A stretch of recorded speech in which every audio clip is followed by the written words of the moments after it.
talk about PGX 2024, which was super duper awesome, by the way. Volunteered once again this year, and I got to meet a lot of cool people this year, a little bit more than last year. I was a little bit more mobile in my duties, and that was nice. I enjoyed it, and I was able to accomplish a lot while doing it, so that was cool too. A lot of vendors. Spoke to a lot of excellent vendors, local and from out of town. Had a few bands there, super cool. Shout out to Weird Paul. I was talking to him on Saturday. Very cool dude. What else we have? We had a bitchin' fucking cosplay contest on Sunday. Way more people showed up than I anticipated. It was probably twice the size as what we had last year. This thing just keeps growing and growing. Absolutely incredible. It started Friday afternoon, and there was all kinds of people there setting up, getting ready for the weekend, so I kind of made my rounds there at the beginning. And let me make sure this is working. Boom, there we go. So we're going to go through a few videos. We'll keep the music on. My narration is not the best, okay? My narration is not the best in any of these videos, so you'll have to bear with me there. So if I bang that off and I put on this one, right? And we come over here. Okay. This was the 501st setup. Star Wars cosplay group, and I always like their setup. I usually get some photos in front of their backdrop because it's super duper cool. It looks like right out of an Imperial Star Cruiser or destroyer or whatever. I forget the name of this robot, but this was the dude in the first season of The Mandalorian that made a pretty big sacrifice, and this is with all these stormtrooper helmets on the pikes. This is a scene out of that first season of The Mandalorian, which is also super cool. I've seen people getting photos here all weekend. It was actually a pretty busy section during the entire expo. People just getting photos with the cosplayers, people getting photos with the scenery that they had set up and all the different props that they had set up. Super cool. Everybody was having such a good time. They had the Star Wars chessboard set up. Obviously, the hologram features don't work, but super cool. Super awesome prop to be able to get some photos taken with. And if you look up behind it, that's actually like a radar screen from out of the original films. Usually when you're in like a rebel base or something, these screens would be all over the place. Super awesome. There's a better picture of it. Lots of excellent photo opportunities. This here was the opening of the first day.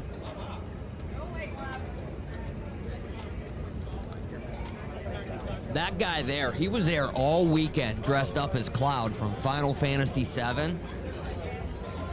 Super cool costume. The replica sword that he has, he installed some type of a magnet on the back of it. So when he was walking around, he could pull his sword off and it just stuck to his back, which was kind of cool because in the game, you know, Cloud didn't really have any type of sheath for that sword. It just kind of stuck to his back. So he figured it out.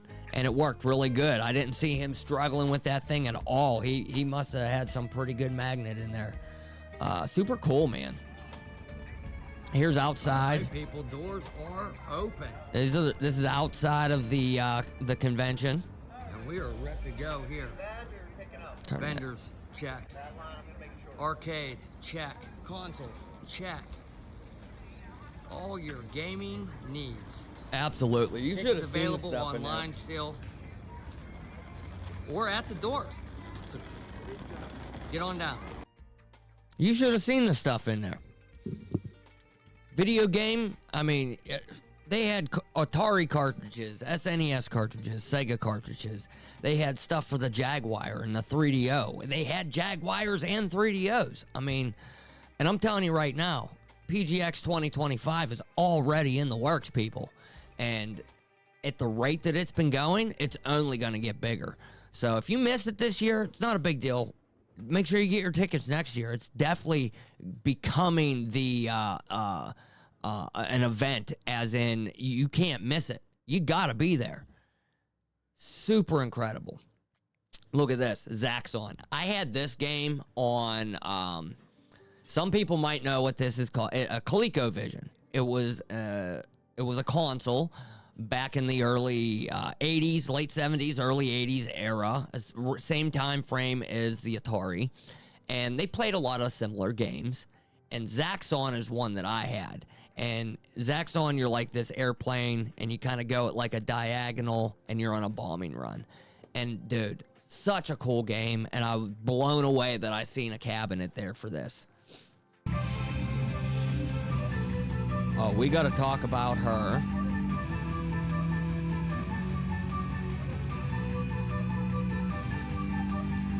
Amy Shesko.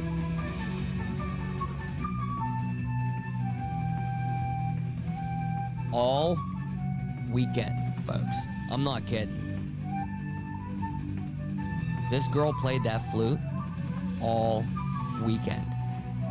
Friday, Saturday, and Sunday. All weekend. Okay? She had her own panel.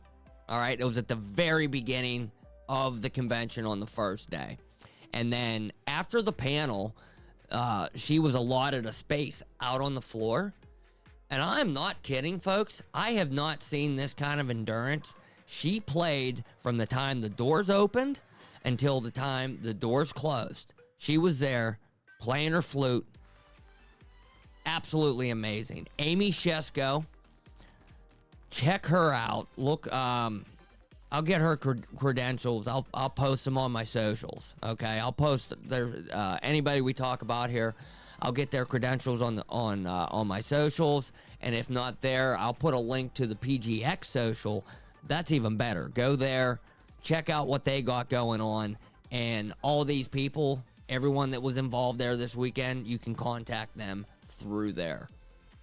But she absolutely blew me away.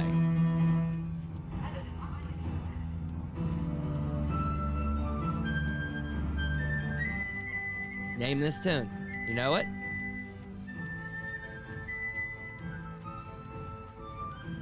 Can you name the game? Because honestly, myself, I don't know the name of the tune, but I know the game.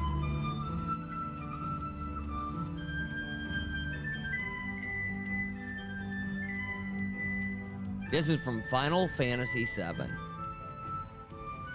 There is a town that you run across in Final Fantasy VII that is, it's basically like a Native American settlement. You know, they have a different name for them because it's a different universe or whatnot. But that's why it kind of has that theme to it.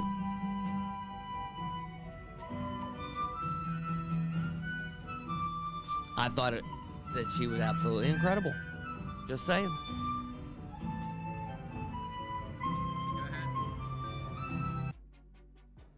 Unfortunately, I was very busy during this portion, and I was running around a lot. So I grabbed what I could. I had to get at least a segment or two from her to share with you. So cool. What do we got here? This is a VR experience. Yeah. Okay. I guess maybe I just hit play and stop real quick. So that's a photo.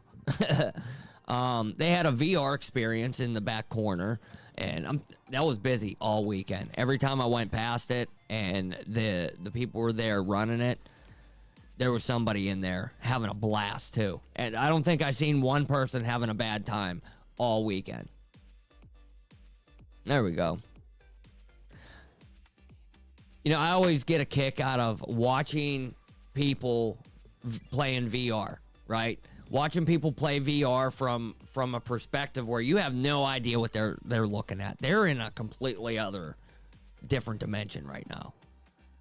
And that's super cool. But from a certain perspective, it makes you wonder. I did not get a chance to check this out for myself. But like I said, I didn't see one person having a bad time. Pinball games. We had pinball galore there. So many pinball games. And I tell you what, the rotation wasn't bad from what I seen. There were certain games that drew more of a crowd than others, okay? And those certain games became hoarded. And for example, and this is at no fault to PGX, obviously. This is kind of a common courtesy thing just for the general public. You know, this is an event for everybody to share. This is an event for everybody to experience. And I see people that they sit down at a station and they kind of set up camp. There was a group that sat down at the Rock Band station or Guitar Hero, one of the two. And they were there for a couple hours, I think. I walked past a few times, and I don't know. It's kind of like a common courtesy thing, you know, especially if you see other people standing around, you know, like, hey, you want to give it a shot? You want to play? Here, check it out. You know what I mean? That's what it's all about. It's about sharing the nostalgia and sharing this experience with your friends and family. And the newer consoles, and there were some PCs there that I noticed got a little crowded as well. But other than that, I mean, there was like really only them two spots. Everything else seemed to rotate fairly evenly, even all through the arcade. The arcade seemed to rotate fairly evenly as well. And there was high spots and low spots. There were times you went through there and there wasn't a lot going on. This is before we even opened the doors. Or it might have been at the end. Lights are on. That might have been at the end of the first day, possibly. But there was high spots, low spots. You know, there was times where everything was packed. There was times where you could hop on something, you know, or if you didn't have to wait long to get on something. You know what I mean? Big selection. They had a lot of different games.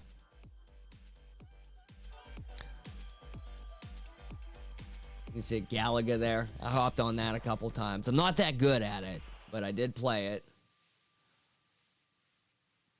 Hold on. Let me go back here. You can't see his face, okay? But this gentleman right here, I spoke to him. And I believe he was on the spectrum, okay? And that's not a knock. Please, give me a break. I spoke to this guy, and I'm telling you what, he was showing me he took pictures on his phone of all the different high scores that he was beating. He was just like kind of going down the line and beating the high score on all these things. Just boom, boom, boom, boom, boom, boom, boom. And if he didn't beat the high score, he got really damn close. So everybody has a skill set. It doesn't matter. That's why I wanted to bring that up. And I got to, like I said, I spoke with him for probably a good half hour. He was on his way out for the day, and he was showing me all these pictures of the different high scores that he got to beat, and that's super awesome as well. Here's a little bit of the console section. You got Sega, 64. I think that was a 3DO. Sega Genesis, 64, GameCube. Another Genesis. I mean, some of the common ones there was a lot of, but there's a high demand for those ones too. I mean, more people were more familiar with Sega Genesis, Nintendo products, but there was also, like I said, Jaguars and 3DOs and Ataris and ColecoVision, and there was things there that I didn't know. There were some Famicons there. That's the Japanese version of the Nintendo Entertainment System. They had the Famicom, and they had some import games to play on it as well. A super cool event, man. I'm just telling you. Oh, right here. Good. This is one of the demos we're going to be playing today. Iron Meat. This is made by RetroWare, and I'll do a better introduction right before we play the game. But this is like a Contra-style run and gun type game. I didn't really get a chance to play whilst there just because of the things I was doing. But I grabbed this card. I found out they have a free demo on Steam, and the full game's available on Steam as well. So I have the demo uploaded, ready to go, and we're gonna check that out today. And then down here, you can't see it too well. There was this like dragon looking thing. Maybe we got a picture of it.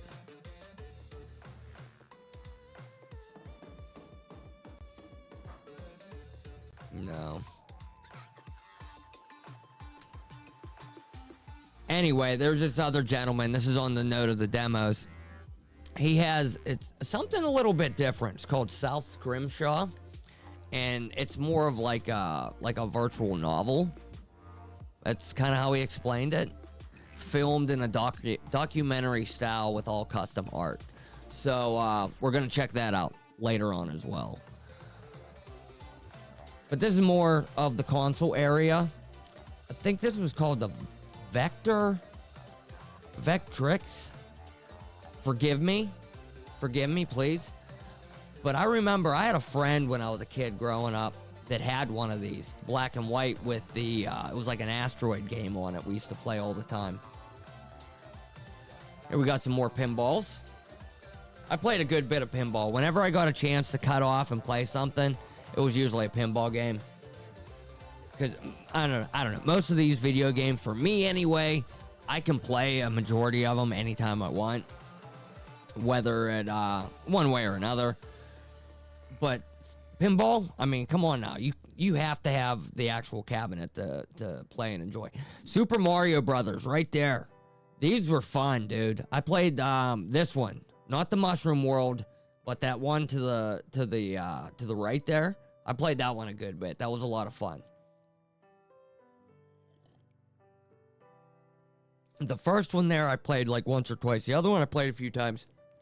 It actually had like a world set up where you know how like in Mario Brothers you got 8 different worlds you got to get through? Well, it was like 8 different worlds in the pinball game that you would have to get through to score your points or whatnot. And you know, pinball's kind of confusing to me, but it was a lot of fun. What do we got here? Oh, Super Mario again. Yeah, I really like these ones. I like Mario, though. I mean, I play that from time to time on here as well. Super cool. Psycho Stick. That was one of the bands that performed on Saturday. That was their merch station that they had. This was super cool. All right. This was super duper cool. This is like back in the day in like Blockbusters or your local video store, you would walk in and they'd have these cardboard standees. And this was from back in the late, what was that, early 90s, late 80s? 89? When did Beetlejuice come out? This came out when the VHS tape came out and people could rent it. And you'd see this in stores and stuff. This is an original piece. And I'm telling you right now, if it was not that much money, I probably would have bought it and it'd be behind me right now. But I get it. It's an original piece. It's an original collector's piece. I just think it would have been a lot cooler in my house. You know what I mean? Whatever. So I believe this is day 2. Where are my controls? Day 2, opening doors. And I'd like to mention, we about sold out on tickets Saturday and Sunday. I think Friday as well. Very, very successful event this year. There's Cloud again. He was there every day. Cloud from Final Fantasy VII. He was there every day from the time the doors open until the doors closed. These people here, I wanted to get their picture. I wish I would have had time to go around and get more, like, hey, can I get your picture and get more professional photos with everybody? But I liked how their costume is. If you don't know, that's the Sims. They just got these little triangles above their heads indicating that they're Sims. I thought that was cute. Whatever. Pretty cool. Weird Paul. I mentioned earlier, I got to meet Weird Paul. He streams here on Twitch. He's on here multiple times a week, and he puts on one hell of a show. If you don't know who he is, please go check him out. Just search Weird Paul on Twitch. He also has a YouTube channel. He's been on the scene for years, and he has a lot of content out there. He even has a documentary on Tubi, okay, which I just found out and started watching the other day. Very interesting. The dude, he's kind of fascinating. So if you get a chance, check out Weird Paul. He was there on Saturday. He was the opening show. And here we go.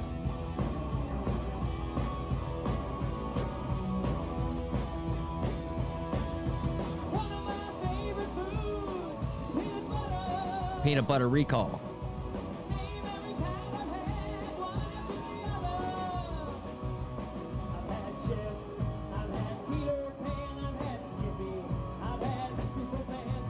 Peanut butter recall. Remember them all. I love it.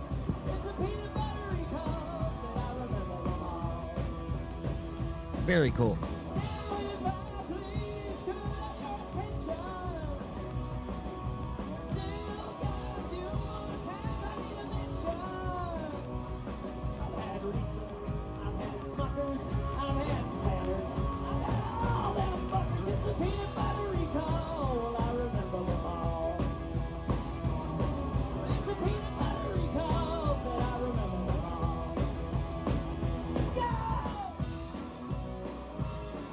I dig it.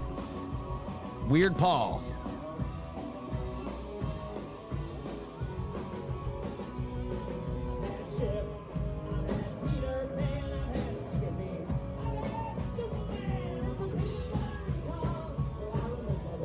I dig it. I really do.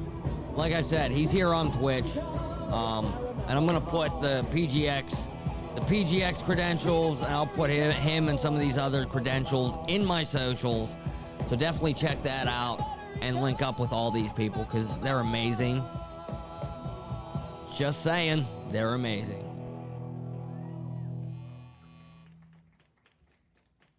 Thank you. Thanks for coming. I forget your name, but you're really nice. This one's called Chevy Chase. Chevy Chase isn't Chinese, he's Caucasian. He's not Asian. Chevy Chase isn't Chinese, he's Caucasian. He's not Asian. The dude in the red, I think I have one more video with Weird Paul. He brings out this homemade instrument. It's pretty sweet. No matter what you might have heard, no matter what you might have heard, no matter what you might have heard. Chevy Chase isn't Chinese, he's not Asian. He's not Asian. Chevy Chase isn't Chinese, he's not Asian. He's not Asian. Chevy Chase isn't Chinese, he's not Asian. He's not Asian. I dig it, dude. I really do. There's that instrument in the back right there. That keyboard looking thing. It's like a keyboard with a broom attached to it.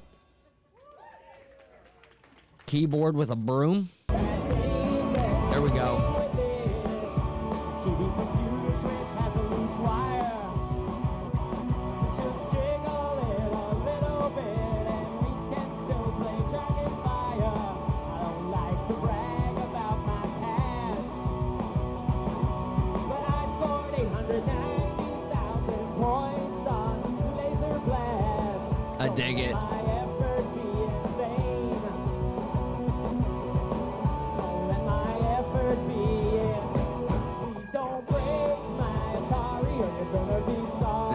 This song, that song that he was playing right there, and Peanut Butter Recall, Don't Break My Atari, and Peanut Butter Recall are like two of my favorite songs now.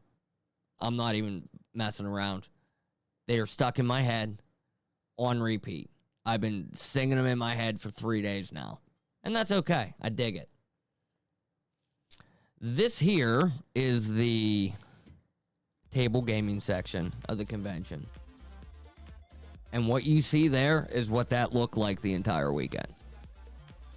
They had D&D going. They had Warhammer going. They had some Star Wars. What is that table game for Star Wars? Legion? Star Wars Legion? Something like that. Magic the Gathering. There were some people playing cards. All kinds of games. I'm not even kidding. Pokemon. They're playing Pokemon. They had all this stuff for sale too. Very, very cool. It's a world that I don't know a lot about. I am curious about it. I'd like to learn how to play some of these games. I really would. I'd like to play Dungeons and Dragons, and I'd like to try Warhammer. I've been playing that Warhammer Space Marine 2, and I mean that's incredible. I'm having a blast with that, and like not just so much the gameplay, but the story and the lore that's going along with it. I kind of want to know more about the Emperor and the Empire and all that shit, the Custodes, and it sounds super cool. And then D&D, I paint the minis. I mean, look at here. We got, you can see that. I don't know if that's too bright. There we go. It's because I got that stupid background thing on. It's all right. We'll show them off some other time. But yeah, I used to paint the minis and stuff, but I got like all the stuff to play. I don't know how to play. So yeah, but it's super awesome. I mean, there's people there the entire weekend, and just a heads up, you might have to reserve a table next year. That's how busy it was. I mean, and that's awesome. That's super cool.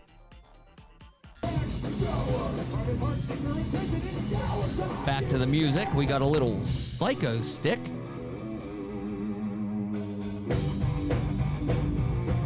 I only got little pieces from the sets, and I don't think I got every set. But I'm here to share with you what I got.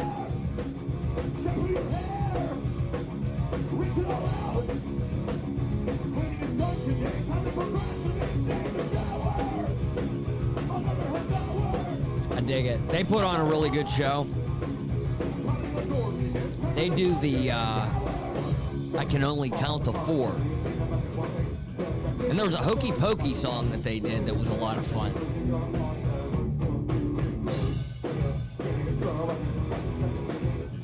I'm pretty sure it's the same hat he wore last time too. That's pretty crazy homemade hat he made.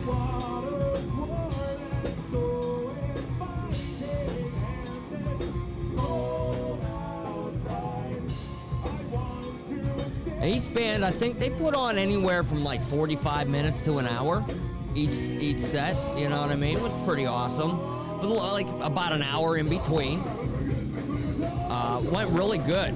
Really good. They kind of rotated the bands with the panels on Saturday because the panel rooms were right next door to where the concerts were. So they would do a music set for an hour, and then during the breakdown and reset up of the next band, they would hold the panels on the side, breakout rooms. And it seemed to work out really good this year. If I remember correctly, last year, there were a few bands that were playing the same time that the panels were happening, and it kind of turned into an audio nightmare. It was just too loud for the people in the panel rooms to actually have like a functional meeting. It was just too loud. But that was recognized and in my opinion, 100% corrected this year because everything just ran so smooth. Back out to the arcade floor. That was about average right there. Pretty busy, you know. pretty busy. Console section, pretty busy.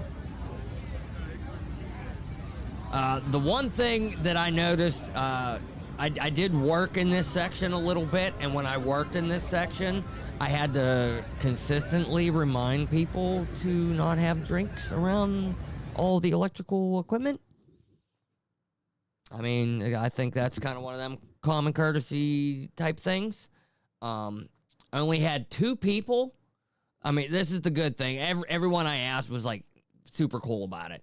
But I did have 2 people that were like kind of huffy about it. And I'm talking like grown ass men. So you'll have that, I guess. This thing, I had to get a picture of this, okay? This thing was super cool. I think I got 2, right? Yeah, I got 2 pictures. There's a little bit of a better side view of this. This is like a 1990, late 80s, early 90s camping radio TV, right? It had a built-in antenna that you could probably not get very many television signals from unless you lived right next to a station. But it had connections, and they hooked up a Super Nintendo with Doom on there. And if you look on this picture prior, let me zoom in on that. Look at that. Ain't that cool? Ain't that cool as shit? I'm telling you right now, this is like back in those days, this would have totally been me. I would have played these games on that. In fact, my father, he had this, it was a big van, a conversion van, Cavalier coach, right? It was a big brown van, had like plaid fucking stripes on it. But inside the van, we had this little, it was probably only about that big, this little TV that at the time it was probably like, hey, you could have TV anywhere. But in actuality, you didn't get any signals. Like, you couldn't pick anything up on that. But I was able to connect a Sega Genesis to it, and I was able to connect a VCR to it. So I could watch what I wanted, and it was in color. So that was a bonus, too. And that's what that kind of reminded me of. And I had to get a picture of it. Super cool. It's a flashlight on the top of it. It got an AM/FM radio, little TV. So cool, man. I'm telling you. Now here is Galactic Empire. My God, what a show did they put on. So yeah, there was, who did I miss in between here? Danimal Cannon. I missed them. And there was another band that I missed before Galactic Empire took the stage. And I'm pretty sure I got a couple clips of this, so. That little guy in the red was so hyper. He was just everywhere the entire time.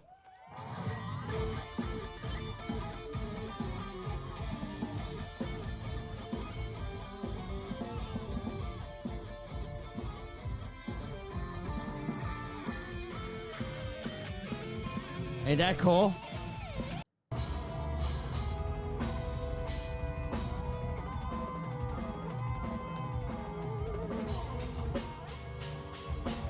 Like, I play a little bit of drums, okay? I wouldn't even consider myself a drummer, but I do have a set, and, I mean, it's hard enough playing drums, just playing them, but to wear a big bulky helmet on your head and play, I don't know, it's just like a little extra impressive to me. And he's really good, so.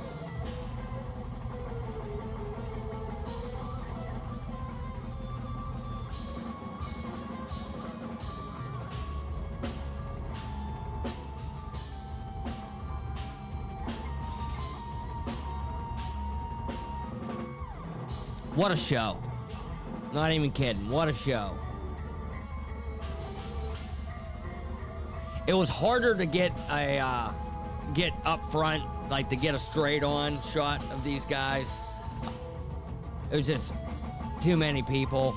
And I was with like most of the bands. There was just, I like try to get shots without a lot of crowd, but I got some plans. I'm thinking about some adjustments for next year to get some better shots.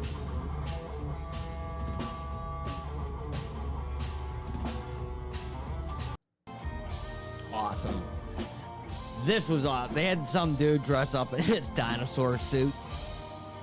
So funny.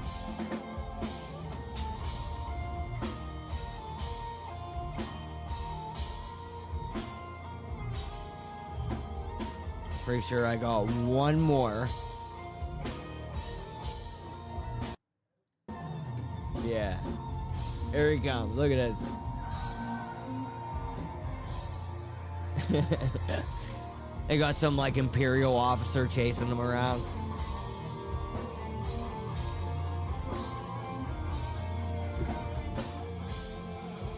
That's awesome. I think next time I'm going to maybe go with a side view, maybe landscape the shots. I think it would translate better for this medium. Yeah, for sure. We're gonna go landscape next time. Indiana Jones.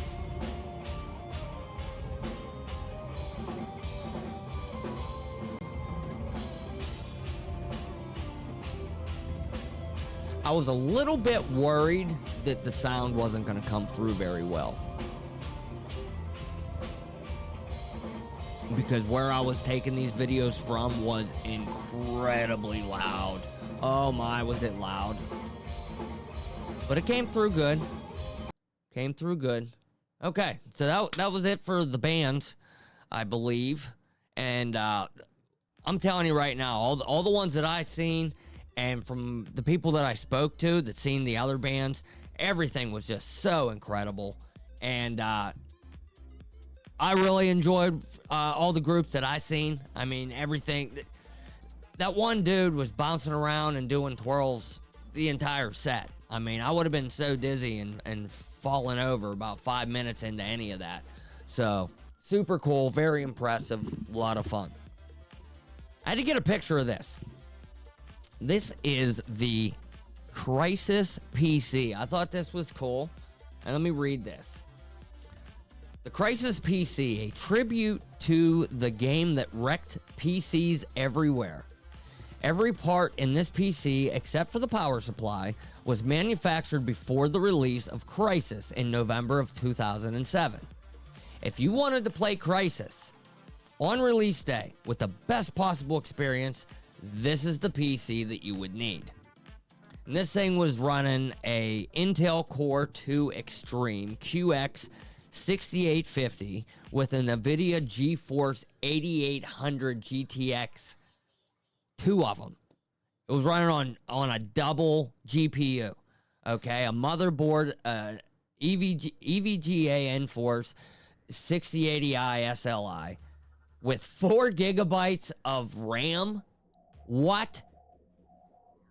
And DDR2 at 1066 megahertz. With what? It doesn't say what the storage was on this thing. Because the parts are old and will be running all weekend for public use, this PC is not overclocked. Nerd note, Enforce SLI motherboards unfortunately did not support DDR3 RAM until 2008. So, at this time when this PC would have been built, DDR3 was available, but not compatible, right? Would have worked so much better. I think there was a pretty big leap between DDR2 and DDR3. Would have probably been a game changer, but the timing just didn't line up. Anyway, I thought it'd be pretty cool to get a photo of this. Look at this old school radiator in there. Fan and radiator system to keep that bad boy cool. There we go. Ain't that wild? Okay, here's some cosplay. This lady here was set up taking cosplay photos. Okay, this is on Sunday when most of the cosplayers were there, but she was there all weekend. And this particular outfit caught my eye. Do I have another photo? Yes, I do. I thought this was cool as hell. From this distance, from where I was at, I'm looking at this thing and I'm going, where are the eye holes? I don't see the eye holes anywhere. And then dummy me Boom, that right there in front of you. Right here. There was a mesh. Right here. And the jaw operated. It opened and closed, which was pretty friggin' awesome.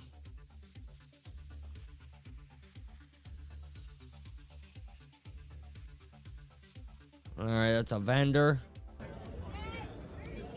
There's Kung Fury. This is right before the cosplay contest. It's pretty cool, right? I don't know if you've ever seen Kung Fury or heard of it. It started off as a short on YouTube, and then it got like a mini feature, I think, on Netflix. Kung Fury's on Netflix. And it's just completely ridiculous 80s parody, 80s sci-fi action parody. It's so good. And I just kind of caught the end of the cosplay contest.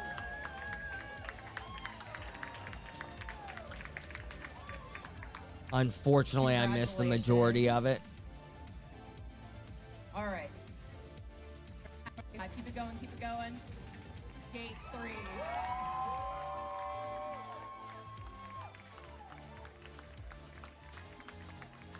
Karlak from Baldur's Gate 3. I think that's the winner. Let me go back. Drum roll for this one. This is the Drum roll, yep. first place. $250 cash. 3-day weekend pass to PGX 2025. Keep it going, keep it going. And a gift package from Compass Rose Photography. Very cool. First place goes to Bree as Karlak from Baldur's Gate 3. Her outfit was 100% on point. I wonder if you can see it. She had something under her chest that made her chest glow too. Because if you play Baldur's Gate 3, then you know she had like an issue with this, wonderful job. like fire inside. It was like some type of hard engine thing. All of our winners, all of our entrants, everybody that got up here. And she actually was carrying in the game Baldur's Gate 3, you would collect these coins that you would give to Karlak, and they would I think you could use them to help increase her stats or certain attacks or something like that. Forgive me, it's been a while since I played Baldur's Gate 3. But she actually had them coins, and she was handing them out to different people that would comment on her outfit, which was pretty cool. This year we're wrapping up. This is the end of the night on Sunday night, wrapping everything up, getting ready to bounce out of there.